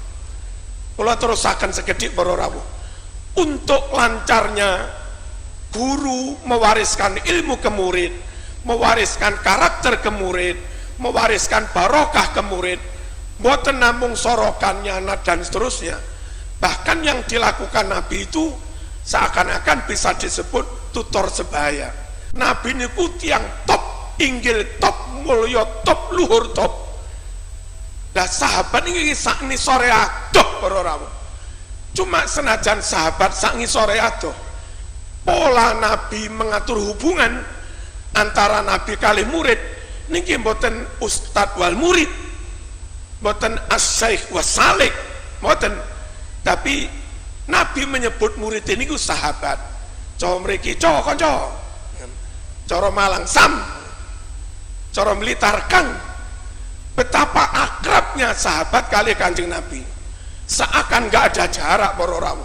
Sehingga enten nopo mawon namanya murid sahabat niki takon boten izin teng Nabi. Wong tengene Ihya ingkang jilid kali niku masalah adat niku dipun ceritakan kadang Nabi kali Abu Ayyub Al-Ansori. Saking akrabe niku lho Abu Ayyub wani ngrogoh sae Nabi. Lah santrine Gus Bah apa wani ngrogoh sae Gus Bah. Saking seakan gak ada jarak antara Nabi kali para sahabat. Nah, menawi guru kali murid benar-benar akrab, benar-benar membaur kados ngoten niku, dan guru nggak usah khawatir kehilangan wibawa, asal alim tetap wibawa. Sehingga rane nggak wibawa iku nangan bodoni, malah hilang wibawa nih. Masih akrab kaya apapun, ngopi bareng kalau murid. Pokok alim ora lek kehilangan wibawa. Dan nyun sewu istiqomah, konsisten. Lek iya lek ora ya ora. Aja mencela-menceli. Sehingga rak ilang wibawa ini bukan karena ada jarak atau tidak, krono kirang istiqomah, kirang konsisten. Lalu moralitas para rawuh. Guru yang senantiasa moralnya top, pisan mawon boten purun goroh, pisan pauk mawon boten purun khianat, kenceng sangat piyambake, njogo sangat. Lha niku masih kaosan tok tetep wibawa. Mbah Yai Wahab niku kadang dirose Gus Dur tadi. Dalu niku sok medal keng dalem mriksa santri-santri. Nah, lampune mati. Mbah Yai Wahab kali rokokan. Krana Mbah Yai Wahab ratin dek. Santri sing teng pojokane, Kang sasedotan Kang. Niku Mbah Yai Wahab ya kober lho, ngelung ning. Bareng disedot teng ngarambe Mbah Wahab, murup biar ketara wajahe mlayu. Digosar, "Hoi, jere sak sedotan." Lah koyo ngoten iki ora. Koyo ngono akrabe. Rokokan karo santri ini enggak kehilangan wibawa. Karena memang moralitasnya luar biasa, konsistensinya luar biasa, dan kealimannya juga luar biasa. Allahumma shalli ala sayyidina Muhammad. Syukur para rawuh kita enggak ada Gus Paha niku. Alim tenanan, ora jaim tenanan, nomene balik. Membaure yo tenanan. Muga-muga umure dawa lah. Wassalamualaikum warahmatullahi wabarakatuh. Kenapa saya kuat 3 jam kalau ngaji? Saya ini pecinta umatnya Rasulullah SAW. Umat itu tidak boleh hanya mendengar kata-kata seorang bahak, nggak boleh. Harus mendengar kaifa qala Tubari, wa kaifa qala Al-Baidawi, wa kaifa qala Syafi'i, wa kaifa qala Imam Syafi'i. Saking hormat saya. Cuma saya nyampaikan pancen rileks guyon, karena itu wasiatnya Bapak. Hak kena ngaji guyon. Iku wong bingung kabeh sing ngaji-ngaji. Assalamualaikum warahmatullahi wabarakatuh. Bismillahirrahmanirrahim. Alhamdulillahirabbil alamin. Wassalatu wassalamu ala asyrofil mursalin sayyidina Maulana Muhammadin wa ala alihi washabihi ajmain. Amma ba'du. Sederenge kula takdim teng para sing rawuh dongaaken Said Muhammad Ikhlas, muridé mau cerita sangu mbek rabi. Wis dongano Said Muhammad legowo di murid sing cerita rabi mbek sangu mbek nyindir Gus Raub. Ingkang kula hormati wonten Gus Raub, wonten Habib Husain, Habib Syekh Abud, wonten Habib Soleh Al-Kafs, dan ingkang kula hormati. Kula berpikir begini ya. Kula ikrar ya. Kula tak sering bahasa Indonesia mawon. Kula ikrarnya yang diceritakan para saksi tadi, murid-murid beliau adalah benar. Sebab itu kula ikut bersaksi yang membela jenengan sehingga menangi Said Muhammad. Ya ora duwe wajah ganteng kok Said Muhammad, tapi banggalah nanti mau jenengan mlebu swarga dimodifikasi pun ganteng. Oke, wonten cerita ngeten Habib Husain, wonten orang tanya, "Gus, kenapa Nabi itu kok ganteng, wali kok ganteng?" Sing jawab ya lucu. Kok Nabi mesti mlebu swarga, dadi mrubahe ra akeh-akeh. Dadi mulane sing rapati ganteng kudu ngibadahe sing tenanan, karena mlebono swarga wong ora ganteng butuh ekstra salon malaikat. Aniku begini Pak Hasan, ini tonggo kula sering ngaji teng Bojonegoro, terus piyambake nggih sakjane ra di rival kalian kula. Begini Pak Hasan, tadi kata Mas Lutfi itu pengganti dari nama sinten Syihab. Itu begini, ada cerita, dan ini semua yang tidak menangi Said Muhammad kedah senang, karena hadhil millah atau hadatin ini milik yang menyaksikan Rasulullah SAW, juga yang tidak menyaksikan. Ini pokoknya kalau bela mayoritas, secara pemilu mesti menang kulo, karena ini mayoritas. Rasulullah itu begitu mencintai dan begitu rindu sama ikhwani. Mereka kata sahabat, "Saya ini ikhwanu kayak Rasulullah." Enggak, antum ashabi, kamu itu sahabat saya. Ikhwani adalah man amana bi walam yaroni. Mereka iman sama saya padahal tidak ngerti. Itu hebat luar biasa. Wong tidak ngerti kok iman. Wong ora tau disangoni Said Muhammad kok seneng. Loh, itu hebat. Lah sing biasa disangoni untuk bojo kan seneng wajar. Nggih, setuju nggih? Mboten niki kan argumentasi ilmiah. Saya ini lho niki seksine Gus Rob. Saya ini di antara muridnya Mbah Mun yang kompetitor ilmiahnya baik, termasuk kategori A. Kategori A. Masalah ilmiah loh. Nah, masalah ubudiyah kalau biasa. Tapi biasanya saya itu berkah. Nabi itu nggak pernah negur orang yang ibadahnya biasa-biasa saja. Yang ditegur adalah yang ibadahnya berlebihan, yaitu Abdullah bin Amr bin As. Ngerti sampai? Yang ditegur sama yang nggak ditegur itu baik mana? Yang nggak ditegur. Nabi itu tidak pernah negur orang yang ngimami pakai kulhu, tapi pakai bakoroh ditegur. Soalnya kalau lagi partai kaum duafa nih, suara sadil bonati, tapi ini hak. Sehingga dalam banyak cerita, dan ini disepakati banyak ulama, Uwais Al-Qarni itu lam yaltaki Rasulullah Shallallahu Alaihi Wasallam, walam yarohu. Hampir semua riwayat bilang Uwais Al-Qarni itu tidak melihat Rasulullah. Beliau itu sering nangis karena tetangga-tetangganya sudah sowan Rasulullah, dan tentu mereka menjadi sahabat karena sudah sowan Rasulullah. Tapi Uwais Al-Qarni di ibu mokong ra karuan, ditinggal lu ra gelem, mokong cerewet ngamuan. Njuk melayani Uwais Al-Qarni. Uwais Al-Qarni itu lebih berpegangan konstitusi bahwa birrul walidain terutama ibu itu amru Rasulillah, ummuka. Tapi apa yang terjadi? Uwais Al-Qarni yang tidak pernah sowan Rasulullah digelari khairul qurun Uwais Al-Qarni karena taat ning gone mandate Rasulullah nggih niku khidmah kalian enten ibu. Padahal boten di zamannya beliau sebetulnya menangi zaman Rasulullah, enggak sowan. Maksud kula Pak Hasan, dadi sing ora roh-roh ya aja terus sampean ngrasa luwih tinggi. Nggih biasa mawon, kabeh iku sementing ikhlas ridane Allah Subhanahu wa taala. Nah niki terus mboten iki masalah konstitusi, soal masalah Al-Kutub, Al-Mu'allafah. Saya ini tadi kata Gus Raum, saya itu orang mungkin yang tidak mulazim ke Sayyid Muhammad, tapi kata tadi Mas Lutfi, kalau sanad ke Sayyid Alawi saya tentu lewat Mbah. Mbah Mun itu teman akrabnya bapak saya. Dulu ketika beliau mondok di Mekah itu yang nganter mbah saya, mbah kandung saya, namanya Mbah Sidik. Jadi keluarga saya ya pokoknya muamalah terus musohabah semuanya sama keluarganya Gus Raum itu minal ajdam. Ya sampai kadang beda pilihan presiden. Tapi tetap rukun. Karena nganggep itu urusan akidah, ini biasa mawon apa? Biasa. Begini, niki rungokno tenan. Saya entah berapa kali sampai lupa nyetak kitab, tapi bukan nyetak komersial. Saya lagi bukan komersial. Jadi ini nggak perlu menyinggung siapapun, nggak komersial. Al-Hajju Fadha'il wa Ahkam itu saya nyetak entah berapa kali. Dan semua yang saya kasih Gus Rob itu mesti terus minta dibacakan. Kenapa? Karena semua fikih di Indonesia itu pasti bilang ar-ramyu itu ba'das zawal. Semua takrib mu'in i'ana semuanya pasti ar-ramyu itu ba'das zawal.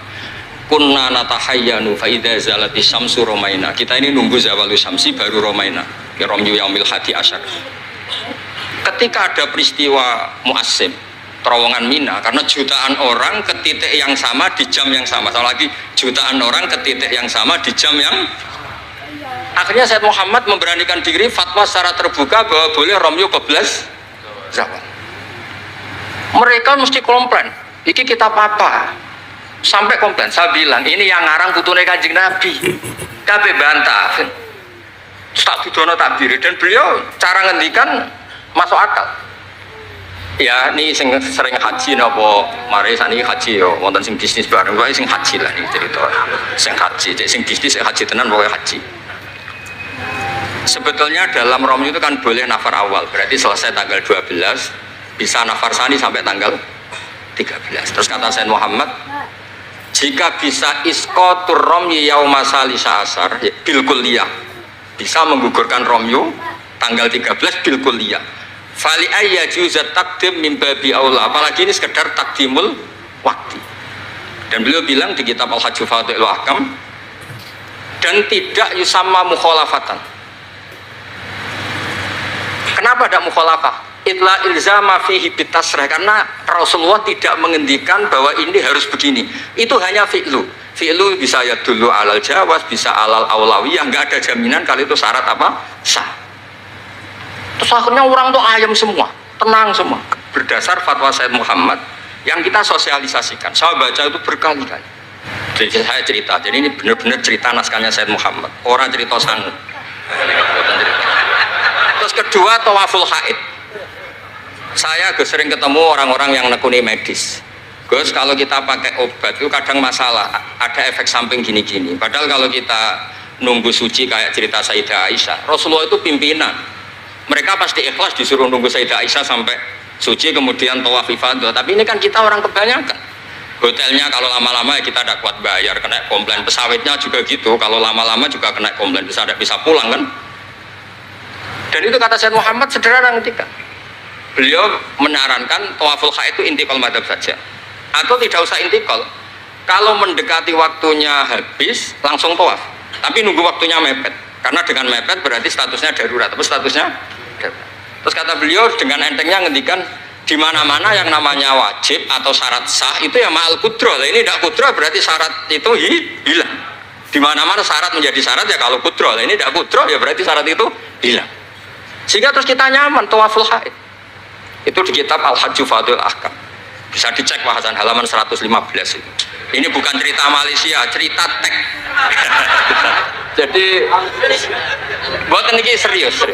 Karena tadi kan orang-orang bisa guyon cerita nikah, berarti Anda tukang nikah. Nah kalau sekarang guyon karena ilmu, berarti Anda mubarok betul. Cerita nikah ya iso guyu, cerita ilmu iso guyu, berarti waras sampean. Ternyata bisa senang dengan ilmu, bisa senang. Ya relax saja. Saya baca kitab beliau yang khataman, ini Gus Rauf saksinya. Saya baca Qawaid Asasiyah itu pasanan khatam tahun 39. Terus poso ini kemarin 45 ini saya juga khatam baca Qawaid Asasiyah. Dulu itu karangan Sayyid Alawi namanya Zubdatul Itqan. Di era Sayyid Muhammad disebut Al-Qawaid Al-Asasiyah fi Ulumil Quran. Saya ngajar di Sarang ya kitab itu di pondoknya Gus Sufur. Saya berkali-kali baca kitab itu di Kudus di pondok saya kemarin khatam. Terus kitab beliau yang saya senang sekali diantaranya tentu Mafahim Yajibu Antus Soha. Tadi Mas Lutfi cerita betapa repotnya Sayyid Muhammad ngadep di Wahabi. Tapi di Indonesia saya sering cerita ke mereka, bahkan sebagian yang berfaham itu di kota banyak yang menjadi minna. Saya cerita begini, la ilaha illallah itu kalimatun dakhala bihal kafiru al-islam. Fakaifa bihadil kalimah. Kok terus jadi tukhriju hadil kalimah al-muslimah minal islam ilal kufri. Orang tahlilan, orang nyekel patok, orang-orang NU yang hal itu nyekel patok yang la ilaha illallah, la ilaha illallah. Itu kalimat yang orang kafir puluhan tahun menjadi muslim. Masa dengan kalimat yang sama menjadi kafir? Itu logikanya tidak kena. Berarti kalimat ini punya dua status. Ya mukminah memukminkan, juga mukafirah mengkafirkan. Itu kan lucu gitu. Dan itu mereka terus menerima. Kayaknya bener Gus Pak. Masa kalimat yang 70 orang misalnya kafir dalam waktu 70 tahun itu karena melafatkan satu kalimat itu saja la ilaha illallah Muhammadur Rasulullah langsung menjadi apa? Menjadi muslim atau mukmin. Masa dengan kalimat yang sama hanya karena sambil megang patok terus menjadi apa? Kalimat itu kalimat syahadatul tauhid. Makanya saya mohon para muhibbinya Sayyid Muhammad itu harus baca kitabnya. Saya ini bukan niat sombong. Saya baca kitab beliau yang saya takriri sampai khatam itu ya Al-Hajju Fadul Ahkam. Saya sudah lapah berapa kali saya khatam, terutama di bab tawaful haid sama amrun qabla zawal. Terus mafahim yajibu antus soha, qawaid asasiyah, mafhumut tatawwur wa tajdid. Terus yang kitab-kitab paling modern terakhir karangan beliau itu Sirah Nabawiyah, yang syaratnya Alfiyatus Sirahnya Zain al-Iraqi, terakhir Mu'alafatus Sayyid Muhammad. Dan saya yang sering juga sinau itu Manhajus Salaf fi Fahmin Nusus. Itu juga termasuk kitab yang sering saya pelajari. Sehingga belajar betul Mas Hasan, bukan main-main, belajar betul. Maksudnya kalau tidak bisa tak cari di kamus. Kalau nggak bisa semua bukan niat sombong. Pakai sarana saya ini kan bapak saya itu hafal Quran, buyut-buyut saya ini mungkin termasuk orang yang nekuni Quran. Jadi saya kalau nggak paham, ya Allah kita ibadah pantas tiang betul Quran ini jenengan terus mau ora paham kita ora pantas wis. Nah, ya akhirnya paham itu. Nah, dari sekian cerita yang difahami nufus, enggak ini supaya sampean clear ya. Saya mohon semohon-mohonnya. Jika jenengan pilihannya berpakaian seperti ini oke. Yang berpakaian ala Rasulullah atau ala Arab terserah lah istilahnya, nggih monggo. Tapi yang berpakaian ala Jawa gini, saya masih ingat takbir itu di halaman 423 di Manhajus Salaf fi Fahmin Nusus. Itu beliau ngendikan gini, wa kanat sunnatu Rasulillah sallallahu alaihi wasallam annahu yatamu ma yajiduhu fi ardi wa yalbasu ma yajidu wa yarkab ma yajidu mimma abahahu wa famanis ta'mala ma yajiduhu fi ardi fa huwa al-muttabi' lisunnah kama annahu hajjal baita min madinati faman hajjal baita min madinati nafsi fa huwa al-muttabi' lisunnah wa ilam tarkun hadil madinah tilka. Sampeyan cek itu Insya Allah lafadznya itu persis. Bukan karena saya pintar atau cerdas, memang saya tekuni. Aku raiso seneng untuk pasang foto itu tidak bisa, saya tidak jenis seperti itu. Terus seneng ngenang di sangon itu orang iso, saya itu seperti tidak bisa. Tidak bisa, saya tidak jenis itu. Saya itu ya sering dikasih uang Mbah Mun, Gus Rauf saksinya. Tapi ya saya ngenang beliau itu ya kitabnya tak pelajari al-ulama tak baca depan santri saya khatam. Saking senengnya saya Mbah Mun ke Sayyid Muhammad sampai beliau punya karangan Maslakut Tanassuk bil ittisalat di Sayyid Muhammad, Maslakut Tanassuk al-Makki fil ittisalat di Sayyid Muhammad al-Maliki. Saya baca khatam. Saya sampai lupa entah berapa kitabnya Sayyid Muhammad, saya baca khatam dan ada takrirannya. Takriran ini penting karena argumentasinya ilmiah. Misalnya begini, kalau orang ke kuburan kemudian agak diluk, dianggap suratus sajidin li makhlukin, suratus sajidin li makhlukin. Maka kata Sayyid Muhammad kadang jawab ya lucu, berarti orang yang koinnya jatuh, koin duit receh. Kalau saya kan mungkin sudah kaya uang kayak ini, koin jatuh tidak ambil, kalau sampai itu kan masih diambil. Itu kan mesti fisuroti sajid atau fisuroti roke. Lah kalau itu dianggap murtad, semua orang yang ngambil HP-nya jatuh itu semuanya murtad karena ada suratus sujud li makhlukin, apalagi ini makhluknya koin. Nah ini bukan gitu, ini data ya. Maksudnya tak baca di sini karena memang saya profesional. Kalau tapi jangan ngundang saya, yang berangutang saya Gus Rauf itu pun sekali ini dok perjanjian sudah. Saya ini punya buyut-buyut Habib Husain Babut. Buyut-buyut saya itu tukang uzlah. Jadi saya termasuk kiai yang nggak suka diundang. Paling saya hanya ke Pasuruan karena Kiai Hamid Pasuruan itu sepupunya mbak saya. Ke Gus Rauf karena putranya guru saya. Pernah diundang Gus Kafabi karena agak-agak dipaksa. Mbah Mun itu ngaji di Pak Karim, berarti jenengan cucu murid. Waduh. Kok pakai ancaman ini Pak? Wah ya sudahlah, saya nurut tuh. Saya nurut, tapi saya bilang begini, saya ini punya pondok Quran, sering deres Quran. Tadi kata Gus Rauf sering deres Quran, sering nyemak Quran. Ya monggo kalau berani menanggung hisab itu. Akhirnya terus mau sekali aja. Karena resiko juga kan mengganggu orang yang deres itu. Buatan ini buatan ancaman, buatan cerita maupun buatan saya biasa. Nah ini saya baca beberapa teks yang supaya jenengan ngerti. Ketika saya Muhammad mencintai Imam Malik itu beliau sampai punya karangan Imam Mudairil Hijrah Malik bin Sabri, sekian cerita betapa Sayyid Muhammad itu mencintai Imam Malik. Makanya beliau dengan gelar Al-Maliki. Beliau karuan Al-Hasani tapi beliau menyisipkan gelar apa? Al-Maliki. Kenapa? Saya cerita sekian mazhayanya Imam Malik. Imam Malik itu tidak berpendapat kalau ba'da sholatil asri masuk masjid itu disunatkan sholat. Karena bagaimanapun itu waktu ba'dal asri, meskipun ada sebab mukorin yaitu masuk masjid.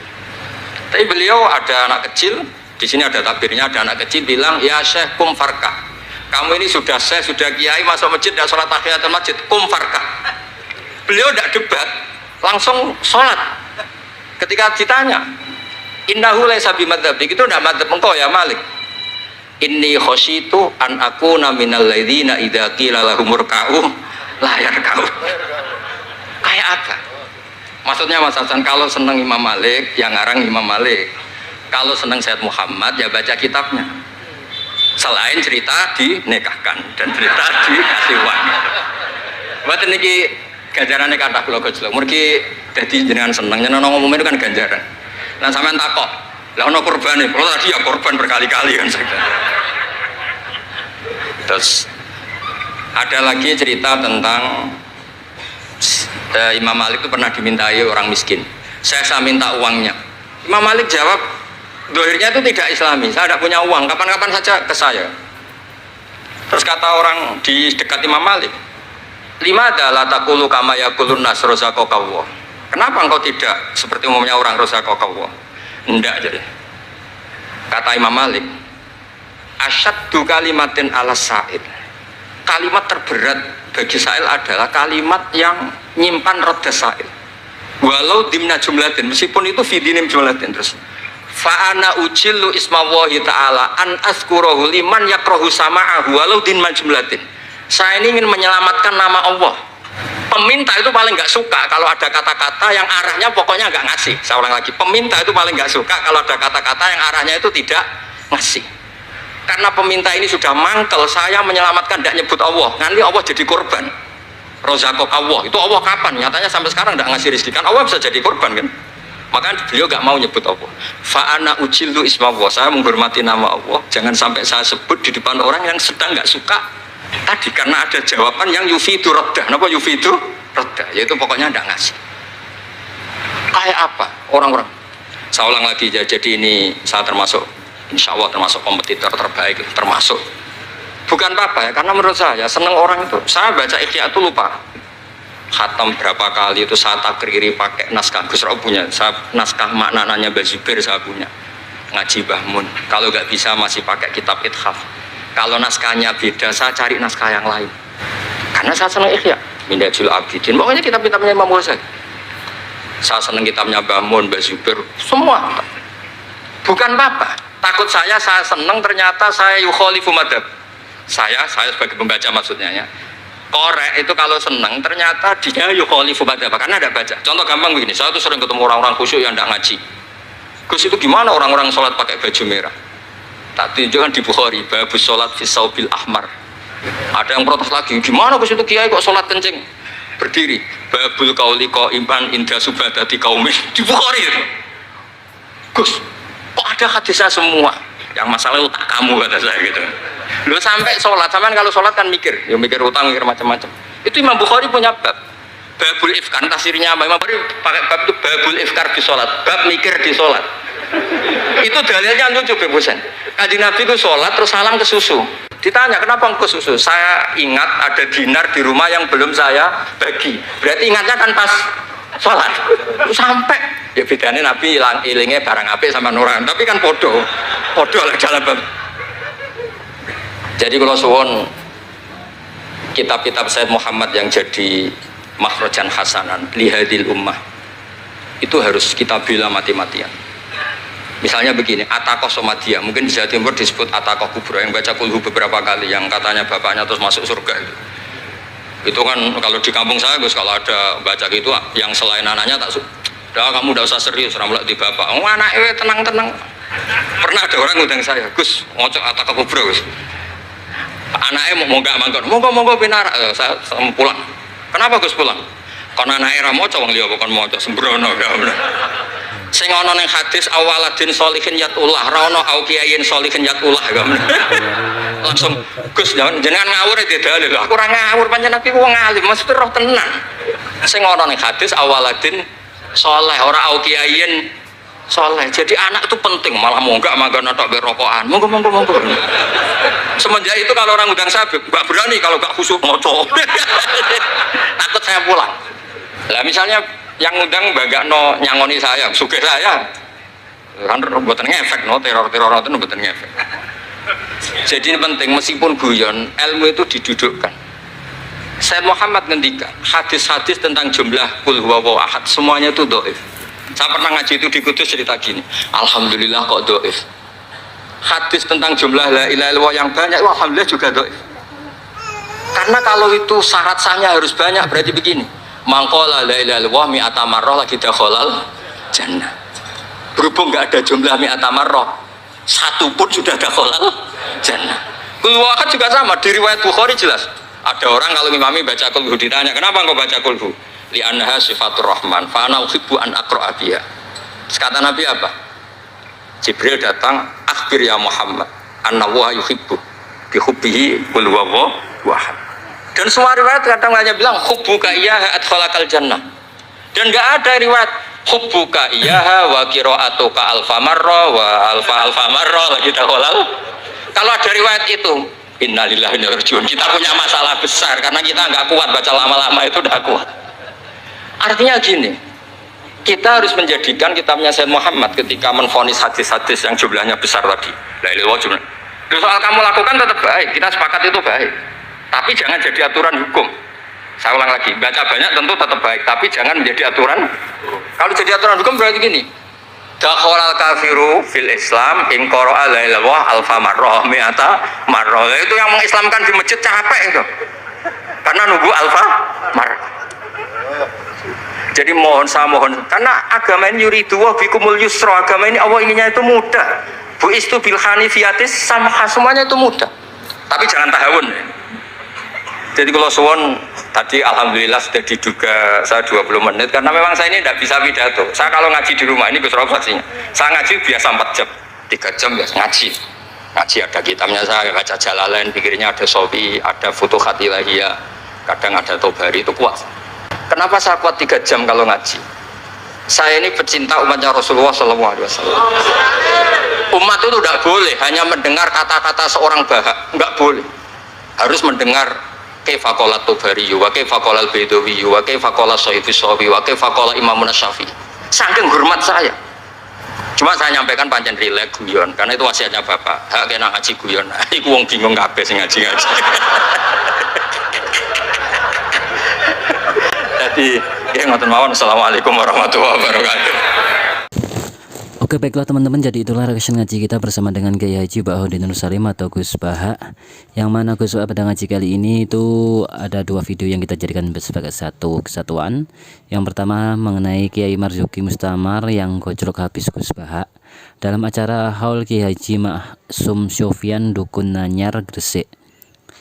Dan di antara beberapa catatan dalam video ataupun dalam ngaji bersama dengan Kiai Marzuki serta Gus Baha ini di Gresik Dukun Nanyar ini, diantaranya ada termasuk keistimewaan umat ini adalah sanadnya tersambung tanpa putus sampai Rasulullah.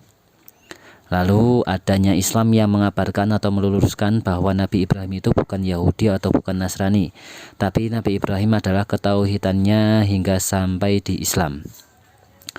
Kemudian orang yang sudah meninggal itu tidak bisa apa-apa sehingga statusnya bergantung pilihan status anak cucunya. Baik tidaknya anak cucu akan menstatuskan leluhurnya. Kalau keramat gantung itu biasanya kan di Jawa, dan itu hanya untuk motivasi saja, punya leluhur yang baik. Status kita tergantung status zuriyah kita nantinya kelak. Kalau zuriyah kita alim ya bagus, baik, ya berarti kita akan distatuskan sebagai orang baik.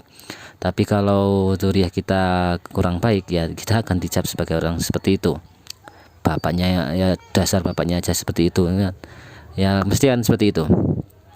Kemudian dahulu kitab-kitab itu mahal sehingga satu kitab digunakan sampai beberapa generasi. Termasuk metode mengajarnya sekarang ngaji sorogan agak berkurang. Padahal itu metode ngaji yang paling baik untuk ngaji sanad. Tradisi sorogan sebaiknya tetap ada, khususnya bagi yang benar-benar dikader menjadi penerus keilmuan pondok pesantren, terutama gus-gus, terutama yang nantinya mau dikader menjadi penerus pesantren, keilmuan pesantren, misalkan kayak nantinya jadi pengajar dan sebagainya, yaitu sebaiknya adalah sorogan tetap. Kemudian dahulu para imam belajar ya dengan sorogan, mendatangi gurunya secara langsung. Sebagaimana Imam Syafi'i belajar ke Imam Malik dan lainnya, metodenya menggunakan sorogan, bahkan sampai nginep di tempat gurunya. Teknik sorogan ini lebih baik, bisa lebih mencerdaskan dan bisa mengetahui potensi kecerdasan dari muridnya secara langsung. Dahulu banyak orang hebat secara ilmu karena ngaji sorogan, termasuk para sahabatnya Rasulullah. Ngajinya itu sorogan dan disetorkan langsung kepada Rasulullah SAW. Dan itu menggampangkan Rasulullah ketika akan membenahi atau mengoreksi keilmuan dari para sahabatnya, sehingga keilmuan yang dimiliki oleh sahabatnya ini akan semakin lebih berkualitas karena langsung dievaluasi. Kemudian prinsip di dalam pengajaran agama Islam adalah murid itu harus mampu berpikir sendiri menggunakan logika bayinahnya, bahkan itu sebelum adanya tradisi keilmuan di kampus atau di universitas. Sebagaimana dahulu, ini termasuk pembelajaran andragogi maksudnya ya. Sebagaimana dahulu Mbah Maimun Zubair mengajari Gus Baha terkait bab zakat, yang mana Gus Baha harus berfatwa sendiri, harus mencari referensinya sendiri. Kemudian ada fatwa Imam Syafi'i bahwa orang Islam atau ulama yang kaya itu lebih baik daripada yang miskin, karena harta kekayaannya lebih banyak digunakan untuk kebaikan, bukan untuk keharaman. Begitu juga Gus Baha yang mengatakan bahwa ulama itu harus punya jabatan atau kedudukan agar otoritas yang digunakan untuk membuat kebijakan yang pro itu bisa lebih islami, yang lebih pro dengan islami ya, yang di kebijakan yang diambil oleh pemerintah. Sebagaimana Nabi, beliau lebih banyak manfaatnya ketika sudah memimpin Islam menjadi raja. Banyak peraturan yang dibuat untuk kemaslahatan Islam sesuai dengan syariat. Kemudian ada Abdullah bin Mas'ud, adalah salah sahabat Nabi yang membaca Al-Quran di hadapan Nabi untuk belajar bersama.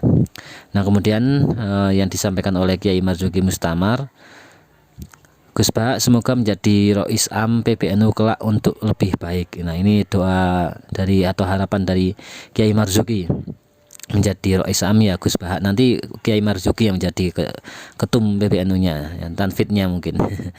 Kemudian syarat selamat itu harus punya sanad, makanya minta sanad Gus Bah agar mau datang ke Malang memberikan sanad. Tetapi biasanya sih kalau Gus Bah agak-agak sulit ya. Kemudian calon kiai yang memang dikader menjadi penerus pondok pesantren memang harus ngajinya secara sorogan. Tapi untuk kita orang awam yang tidak menjadi tokoh pesantren, bolehlah kiai ngaji dengan pidato atau mau'izah hasanah. Tapi kalau yang dikader ya harus sorogan secara privat. Gus Bah itu Jawa murni, tapi ilmu Arabnya fasih, baca kitabnya fasih, bahasa Arabnya fasih, tapi tidak pernah pakai pakaian yang ke Arab-Araban atau ke Habib-Habiban. Orang yang dibenci Allah itu adalah mereka yang berpakaian seperti Nabi tapi amalannya seperti amalnya Fir'aun, ya, kayak yang fenomena akhir-akhir ini ya, seperti ulama tapi tidak mencitrakan ulama sama sekali, bahkan tujuannya itu menyesatkan. Kalau Gus Bah itu ya bahkan malah dikira biasa saja, tapi ternyata ilmunya luar biasa, alim alama. Barokah guru pada muridnya adalah bisa menjadikan pola mengajarnya bukan secara ustadz dengan murid, tetapi secara antar sahabat. Nah ini termasuk pembelajaran dewasa ya, pembelajaran andragogi yang sangat akrab, seperti tidak ada jarak, sebagaimana Nabi dengan sahabat dulu. Ngopi bareng muridnya, kalau ia memang alim maka tidak akan hilang wibawanya. Konsistensinya guru dan prinsip utama tidak goyah, itulah wibawa. Sebagaimana Mbah Wahab sampai udutan bareng dengan para santrinya. Gus Bah itu alim beneran, wibawanya juga beneran, sederhananya beneran, tidak jaimnya juga beneran. Gus Bah itu yang terbaik, semoga panjang umur, amin ya rabbal alamin. Itu kata Kiai Marzuki Mustamar. Kemudian di video selanjutnya, di video berikut, di yang kedua, sesi kedua itu ada Gus Bah yang ngaji di Haul Sayyid Muhammad Al-Maliki Al-Hasani di Al-Hasani Makkah.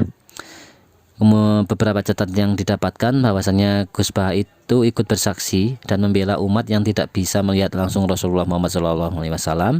Rasulullah itu rindu pada ikhwan. Siapa ikhwan? Ikhwan adalah mereka yang tidak menyaksikan Rasulullah namun keimanannya tidak bisa diragukan. Nabi tidak pernah menegur orang yang beribadah sederhana, bahkan Nabi malah menegur orang yang beribadah secara berlebihan. Nabi tidak menegur imam yang pakai suratan kulhu, tapi Nabi menegur imam yang pakai suratan Al-Baqarah. Kisah Uwais Al-Qarni tidak pernah bertemu dengan ataupun sowan dengan Rasulullah, namun terkenal di langit karena ia mengabdikan diri pada ibunya karena mandat yang disampaikan oleh Rasulullah. Kitab istihad yang dibuat oleh Sayyid Muhammad Al-Maliki itu menggunakan istihad yang memudahkan ibadah bagi muslim secara umum, istihad dengan logika yang sangat masuk akal dan membuat nyaman kaum muslim beribadah. Begitu juga tawaf saat haid bagi perempuan yang melaksanakan haji. Untuk melawan paham Wahabi yang mengharamkan atau mengkafirkan orang yang tahlilan itu sangat mudah. Bahwasanya kalimah la ilaha illallah itu orang yang kafir puluhan tahun saja, ketika mengucapkan kalimat itu menjadi muslim, menjadi mukmin, menjadi orang yang beriman, menjadi orang Islam. Maka orang yang sudah mukmin, masa gara-gara mengucapkan kalimat itu juga menjadi kafir ketika tahlilan dibid'ahkan, dikafir-kafirkan? Itu kan tidak masuk akal. Gus Bah banyak membaca kitab karya Sayyid Muhammad, termasuk yang membahas bahwa orang yang berziarah kemudian menundukkan kepala dihukumi seperti sujud pada makhluk. Lalu dibantah dengan jika koin Anda jatuh lalu mengambilnya dengan membungkuk, apakah itu juga sama saja? Nah itu logika-logika yang keren. Kemudian Sayyid Muhammad sangat mencintai atau mengagumi Imam Malik sampai menyisipkan gelar Al-Maliki, sehingga ia banyak menulis kitab tentang Imam Malik. Lalu Gus Bah sebagai kompetitor terbaik beberapa kali khatam Ihya Ulumuddin, banyak membaca kitab-kitab referensi sehingga banyak pertanyaan umat yang ditanyakan pada beliau dan beliau bisa menjawab dengan referensi kitab-kitabnya. Lalu ketika mendoakan jenazah orang tua itu anaknya harus khusyuk yang mendoakannya. Jangan gara-gara disibukkan dengan acara tahlilan malah tidak fokus mendoakan, padahal yang paling utama adalah doa dari anaknya. Agama ini adalah agama Allah yang inginnya itu mudah. Allah itu ingin agama ini mudah, jadi jangan terlalu membebani ibadah dengan persyaratan yang tidak seharusnya. Lalu Gus Baha itu kalau ngaji kuat sampai 3 jam atau bahkan lebih, karena Gus Baha itu pencinta umatnya Rasulullah, dan umat itu tidak boleh hanya mendengar apa kata Gus Baha, tapi harus didasari referensi imam Islam, harus didasari keilmuan-keilmuan yang bersanad sampai pada Rasulullah. Itu karena saking hormatnya Gus Baha. Namun dalam penyampaiannya ya tetap dengan guyon, karena itu amanah dari Bapak Gus Baha. Karena yang ngaji itu orang-orang bingung semua katanya. Jangan tambahi bingung dengan ngaji yang sepaneng. Nah, mungkin itu teman-teman yang bisa kita catatkan pada ngaji kali ini. Semoga menjadi ilmu yang manfaat dunia akhirat untuk kita semua, menjadikan amal ibadah Gus Baha yang berkah untuk kita semua, dan semoga kita senantiasa bisa istiqomah ngaji bersama dengan Gus Baha dan para ulama-ulama Nahdlatul Ulama lainnya. Amin ya rabbal alamin. Terima kasih. Mohon maaf banyak kesalahan teman-teman. Wassalamualaikum warahmatullahi wabarakatuh.